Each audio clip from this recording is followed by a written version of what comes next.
పండించిన ప్రతి పంటను కొనుగోలు చేయాలి. రైతులు పండించిన ప్రతి పంటను రైతులు పండించిన ప్రతి పంటను సీలింగ్ లేకుండా ప్రతి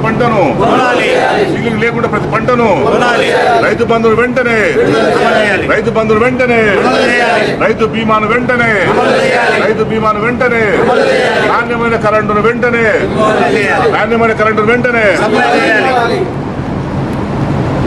రాష్ట్రంలో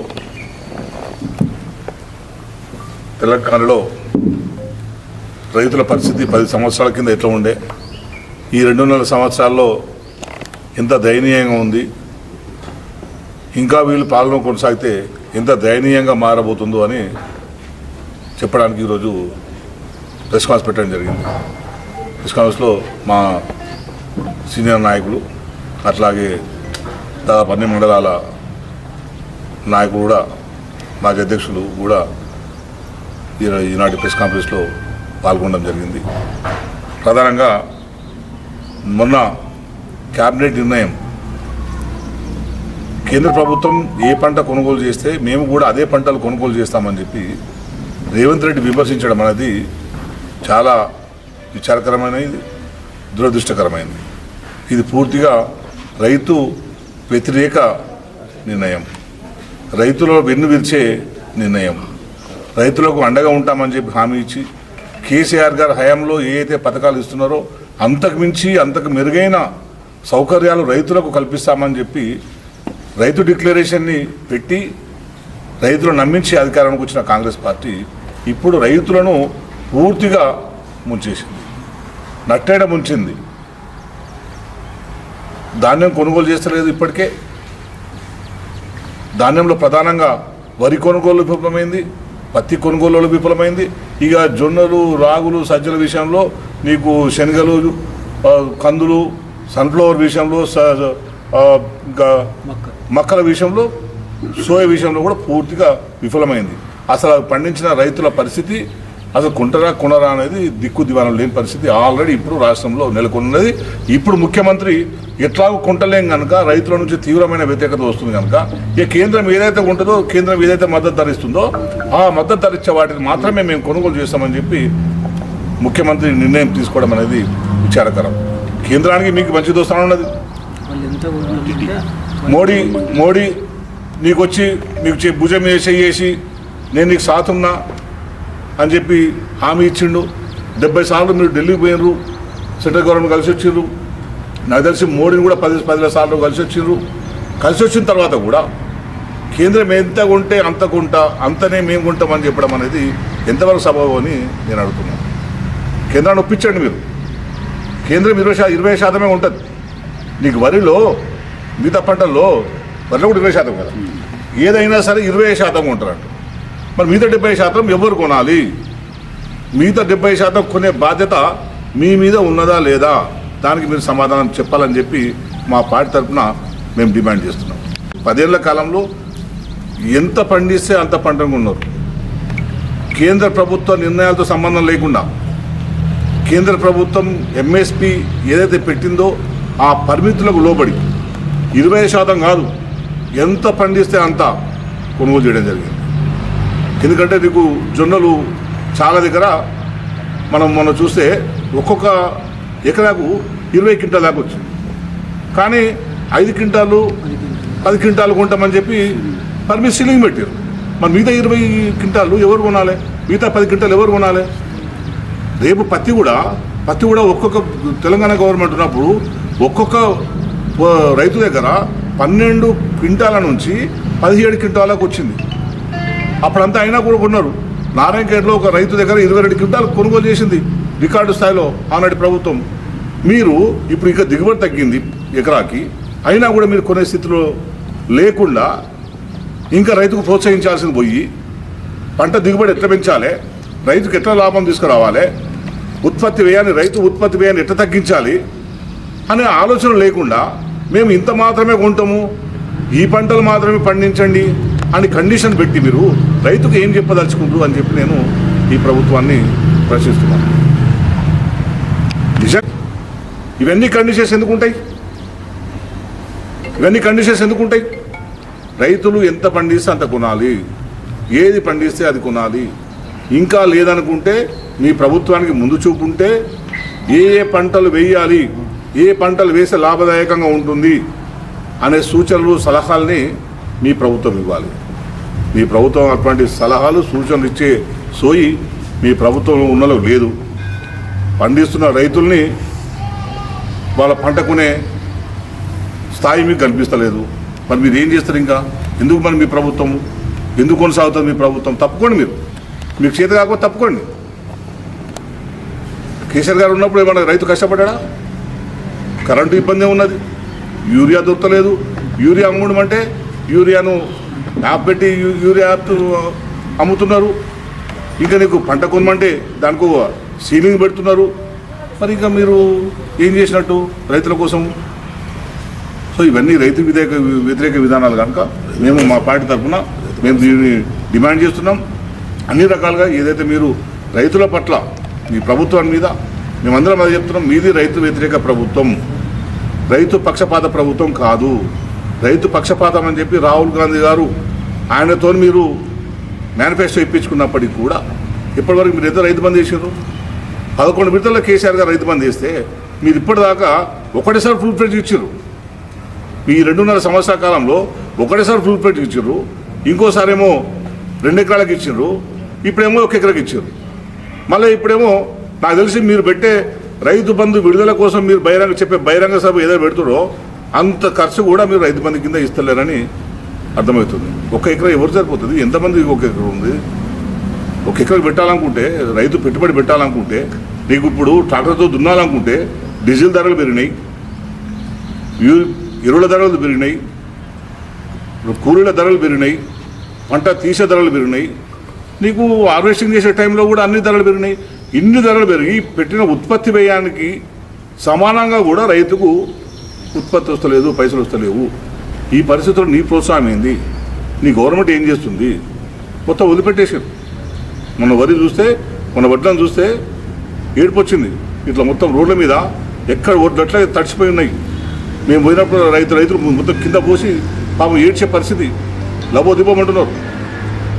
ఈ తడిసిన ఓట్లకు తగ్గిస్తున్నారు, తరుగు తగ్గిస్తున్న ఓ దిక్కు, తడిసిన ఓట్లను తీసేస్తున్నారు ఓ దిక్కు అని నానా రకాలుగా రైతుల్ని చిత్రహింసలు పెట్టింది మీ ప్రభుత్వం, ఇంకా పెడుతుంది. ఇవన్నీ చూసిన తర్వాత ఇంకా రైతు బీమా పోయింది. అసలు మీరు రైతుకు ఏ సౌకర్యం చేస్తున్నారు? మీరు రైతుకు ఏ రకంగా మీరు ప్రభుత్వం ఉపయోగపడుతుంది? బీమా ఆపేసారు, జనవరి నుంచి బీమా లేదు. మా నియోజకవర్గంలో బీమా అయిపోయిన తర్వాత నిన్న నుంచి మా వాళ్ళతో మాట్లాడుతుంటే మొత్తం నియోజకవర్గంలో అన్ని మండలాలు కలిసి దాదాపు 100 నుంచి 120 మంది వరకు రైతులు చనిపోయినారు 5 months నుంచి. అవన్నీ పెండింగ్లో ఉన్నాయి. కేసీఆర్ గారు ప్రభుత్వం ఉన్నప్పుడు 20 రోజుల్లో వాళ్ళ అకౌంట్లో పైసలు పడేటి. ఎందుకు అయిపోయినాయి? బీమా కట్టలేరు, పంట ఇన్సూరెన్స్ లేదు, మీరు అన్నీ చెప్పారు అది చేస్తాం ఇది చేస్తామని, పంట కొనుడు లేదు. ఇన్ని రకాలుగా మీరు రైతు వ్యతిరేక ప్రభుత్వం కనుక మీరు వెంటనే ఈ నిర్ణయాన్ని వెనక్కు తీసుకోవాలని చెప్పి మేము డిమాండ్ చేస్తున్నాం. తెలంగాణను వ్యవసాయం తీర్చిదిద్దిండు కేసీఆర్ గారు. మీరేమో ఇప్పుడు మొత్తం పంట వేయొద్దు, రైతులు పంటనే పండియొద్దు, మేము చెప్పిందే పండియాలి, మేము ఇందరే పండియాలి, నీ కడుపు ఎంత ఉందో అంతే తిను. సన్న రకాలు ఇంకోటి కండిషన్ పెట్టారు, సన్న రకాలకు మాత్రం బోనస్ ఇస్తున్నారు. ఫస్ట్ ఏమో అన్నిటికీ బోనస్ ఇస్తున్నారు. ఫస్ట్ సన్న రకాలకు 26 రకాలు అని చెప్పి మళ్ళీ ఇప్పుడు 7 రకాలు తీసుకొచ్చారు. సన్న రకాలు ఒక్కొక్క భూమిలో ఒక్కొక్క రకమైన సన్న ఒట్లు పండుతాయి, ఒక్కొక్క భూమి స్వభావాన్ని బట్టి ఒక్కొక్కటి పండుతుంది. కానీ మీరేమంటారు? వాళ్ళు చెప్పిన 6-7 రకాలు మాత్రమే పండించాలంటున్నారు. అదే కేసీఆర్ గారు ఇంతకుముందు చెప్పారు, రైతులు ప్రత్యామ్నాయ పంటల వైపు కూడా చూడండి అని చెప్పి ఒక్క మాట అన్నందుకు ఒకటే మాట పెట్టండి కంపల్సరీ అనలే, ప్రత్యామ్నాయ పంటలు కూడా పెట్టాలి, అటువైపు కూడా ఆలోచించండి అని చెప్పి సార్ సూచన చేసినందుకు ఒంటి కాల మీద లేచినాం. అప్పుడు రేవంత్ రెడ్డి గారు కాంగ్రెస్ నాయకులు ఒంటి కాల మీద లేచారు. మరి ఇప్పుడు ఏమైంది? మరి మంత్రులందరూ ఏం చేస్తున్నారు? ఇప్పుడు కాంగ్రెస్ పార్టీ ఎమ్మెల్యేలందరూ ఏం చేస్తున్నారు? మీరు వ్యవసాయదారులు గారా? నేను కూడా ప్రశ్న అడుగుతున్నా. కాంగ్రెస్ పార్టీ నాయకులు కానీ, నియోజకవర్గంలో నాయకులు కానీ, రాష్ట్రంలో నాయకులు కానీ మీది వ్యవసాయ కుటుంబాలు కావా? మీ నాన్నలు మీ తాతలు వ్యవసాయం చేసిన వాళ్ళు కాదా? ఇప్పటికీ మీరు వ్యవసాయం చేస్తున్నారా లేదా? వ్యవసాయం చేస్తుంటే మీకు కష్టం అర్థమవుతుందా? లేకుంటే మీకు ఏమైనా బ్లాక్ మనీ వస్తుందా? మీకు ఎందుకు మాట్లాడరు? ప్రశ్నించండి, మీ నాయకులు ప్రశ్నించండి, మీ నియోజకవర్గంలో ఎమ్మెల్యేలు ప్రశ్నించండి, మంత్రులు ప్రశ్నించండి. మీ ఓటు వేయించుకోరు కదా ప్రజలు తిరిగి కేసీఆర్ తప్పు చేసిండు, కేసీఆర్ ప్రజల వ్యతిరేకి, కేసీఆర్ అహంకారం అని చెప్పి కాంగ్రెస్ నాయకులు ఇల్లు తిరిగి డంక బజాయించి ఓట్లేపించారు కదా మీ కాంగ్రెస్ పార్టీకి గెలవనికి. మరి ఇప్పుడు ఎందుకు మీరు ప్రజలకు చెప్పలేకపోతున్నారు? సమాధానం చెప్పండి. రైతుల పక్షాన్ని నిలబడి మాట్లాడండి. రైతు బంధు వేయించండి, బీమా వేయించండి, యూరియా యాప్ని క్యాన్సిల్ చేయించండి, అన్ని పంట కొంటకు చర్యలు తీసుకోండి. రైతులైతే మీరు రైతు కుటుంబాలు అయితే మీకు ఆత్మాభిమానం ఉంటే, ఆత్మగౌరవం ఉంటే మీ ప్రభుత్వం మీద ఒత్తిడి తీసుకురండి అని చెప్పి నేను కాంగ్రెస్ పార్టీ నాయకులకు కూడా నేను విజ్ఞప్తి చేస్తూ ఈ విషయాన్ని మేము మొత్తం ప్రత్యేక తెలంగాణ రాష్ట్రం ఏర్పాటుకు ప్రధాన కారణమైంది కూడా రైతుల ఆత్మహత్యలు. ఆ విషయాన్ని చరిత్ర తెలుసుకోవాలి. రేవంత్ రెడ్డి గారు కానీ ఆయన మంత్రివర్గ సహచరులు కానీ పత్తేసిన రైతులు, వరేసిన రైతులు మద్దతు ధర రాక, దిగుబడి రాక కొన్ని వేల మంది ఆత్మహత్యలు చేసుకున్న పరిస్థితి తెలంగాణలో ఉండే. అటువైపు నుంచి తెలంగాణ పట్ల వివక్ష జరుగుతుంది, తెలంగాణ రైతుల పట్ల అప్పటి సీమాంధ్ర ప్రభుత్వం వివక్ష చూపుతుంది అని చెప్పి తెలంగాణ ఉద్యమానికి ఒక ప్రధాన కారణం రైతులు. నీళ్లు లేకపోవడం రైతులు ఇబ్బందులు పడుతున్నారు, అది కూడా ఒక కారణమైంది. సో ఇటువంటి పరిస్థితి, కరెంటు లేకపోవడం కూడా రైతులు ఇబ్బందులు పడుతున్నారని చెప్పి రైతే సెంట్రిక్గానే ఉద్యమం జరిగింది. సో ఇటువంటి అనుభవాలు తెలంగాణలో ఉన్న తర్వాత, తెలంగాణ ఉద్యమాన్ని తెచ్చుకునేది రైతుల కోసము అయిన తర్వాత, నిరుద్యోగుల కోసం అయిన తర్వాత మీరు ఎవరి కోసం చూస్తున్నారు? మీరు ఎవరి కోసం మాట్లాడుతున్నారు? మరి భూమి అంటే భూమి అమ్ముతున్నట్టు ఆడ భూమి ఎవరికి కావాలి? అవన్నీ నువ్వు రైతులకు ఏం చేస్తావు చెప్పు? రెవెన్యూ ఎక్కడ పోతుంది? స్టేట్ రెవెన్యూ ఎక్కడ పోతుంది? ఇప్పటికి అమ్మకాలు చేస్తారు కదా, మద్యం అమ్మకాలు చేస్తారు, రిజిస్ట్రేషన్ ఛార్జీలు పెట్టారు. ఇవన్నీ చేసిన తర్వాత మీరు ఏం చేస్తారు? పైసలన్నీ రైతు బంధుకి ఇవ్వలేకపోతురా? రైతులకు సాయం అందించలేకపోతురా? Quality current ఇవ్వలేకపోతురా? ఎరువుల ధరలు ఏంది ఎంతనే పెరిగినాయి అమాంతంగా. ఒక్కొక్క ఎరువు ధర 400-500 పెడుతుందా ఈ సంవత్సరం? ఇంకొక ఎరువు ధర అయితే స్పిక్క 650 రూపాయలు పెరిగింది.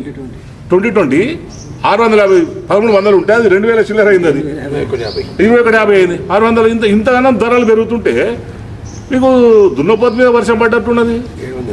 ముఖ్యమంత్రి గారి స్పందన లేదు, మంత్రుల స్పందన లేదు, ఎమ్మెల్యేల స్పందన లేదు, కాంగ్రెస్ పార్టీలో ఉన్న వ్యవసాయం చేసిన నాయకుల స్పందన లేదు. మరి మీరేమో వ్యవసాయం ఇచ్చేది అన్నం తింటలేరా? మీరు మట్టి బుక్కుదామనుకురా? రేపు రైతు నోట్లో మట్టి కొట్టి మీరేమైనా మన్ను బుక్కుదామనుకురా?